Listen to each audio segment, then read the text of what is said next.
Principal ma'am, समस्त अध्यापक अध्यापिकाएं व समस्त छात्र छात्रा, आज के इस कार्यक्रम में हार्दिक अभिनंदन। आप सभी को गुरु पूर्णिमा की हार्दिक शुभकामनाएं।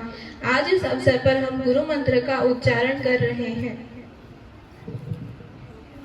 गुरुर्ब्रह्मा गुरुर्विष्णु गुरुर्देवो महेश्वरा गुरुर्साक्षात् परं ब्रह्म तस्मै श्री गुरुवे नमः।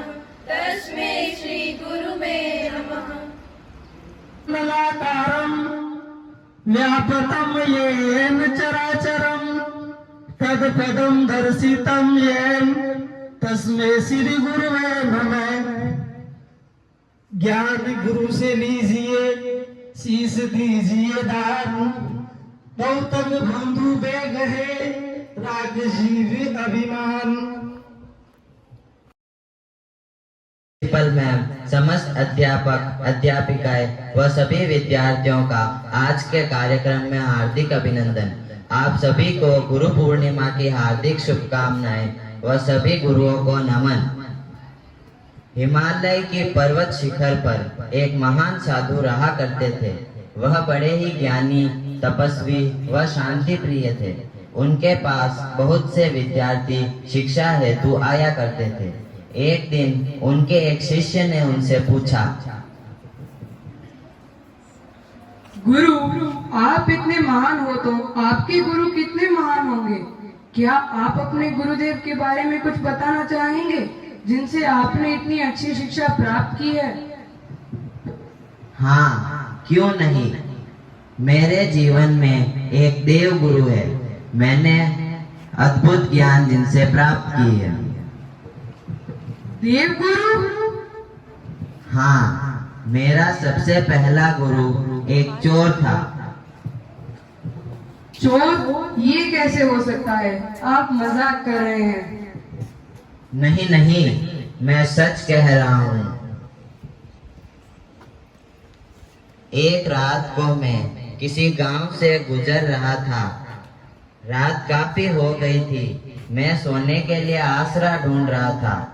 तभी मेरी नजर एक आदमी पर पड़ी जो किसी घर के भीतर की दीवार में छेद बनाने की कोशिश कर रहा था। मैंने उससे पूछा, यहाँ मुझे कहीं रात भर के लिए आसरा मिल सकता है? हाँ, क्यों नहीं।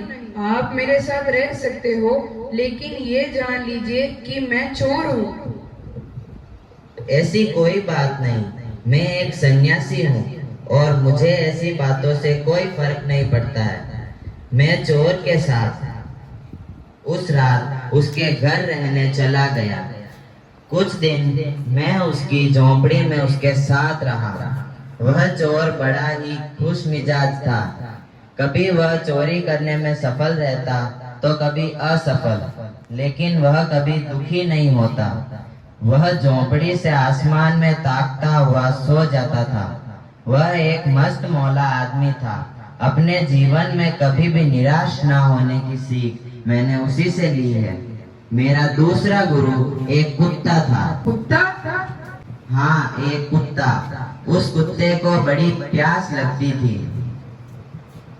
लेकिन जब भी वो पानी पीने नदी के पास जाता, पानी में पड़ी खुद की परछाई देखकर वह डर कर वहां से भाग जाता।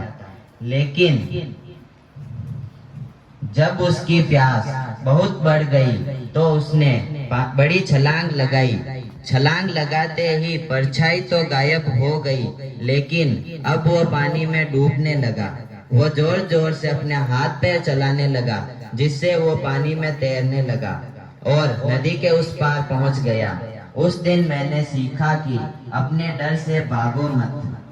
मेरा तीसरा गुरु 10 साल का छोटा बच्चा था, जो हाथ में जलता हुआ दिया लेकर अपने घर की तरफ जा रहा था। मैंने उस लड़के को रोका क्योंकि मैं उसकी परीक्षा लेना चाहता था। मैंने मजाक में ही उससे पूछा, बेटा, तुम जो ये दिया हाथ में लेकर जा रहे हो, इसमें रोशनी कहाँ से आई है? उस लड़के ने मेरी तरफ देखा और फिर बड़ी गंभीरता से उसने उस दिए को बुझाकर मुझे कहा क्या आपने देखा कि ये रोशनी कहाँ चली गई है? ये जहाँ से चली गई है वहीं से आई थी। मैंने उस बच्चे को प्रणाम किया। देखो बच्चों, ये जीवन ही हमारा सच्चा गुरु है। अगर हम अपने मन की आंखें खोल कर देख पाए तो यहाँ की हर एक चीज हमारा मार्गदर्शन कर सकती है, हमें जीने की सही प्रेरणा दे सकती है कि आपको अपनी आंखें कब खुली रखनी है या बंद। धन्यवाद। गुरु पूर्णिमा का त्योहार बच्चों के लिए बहुत महत्वपूर्ण है, क्योंकि ये उन्हें अपने गुरुओं का सम्मान करने का मूल्य सिखाता है।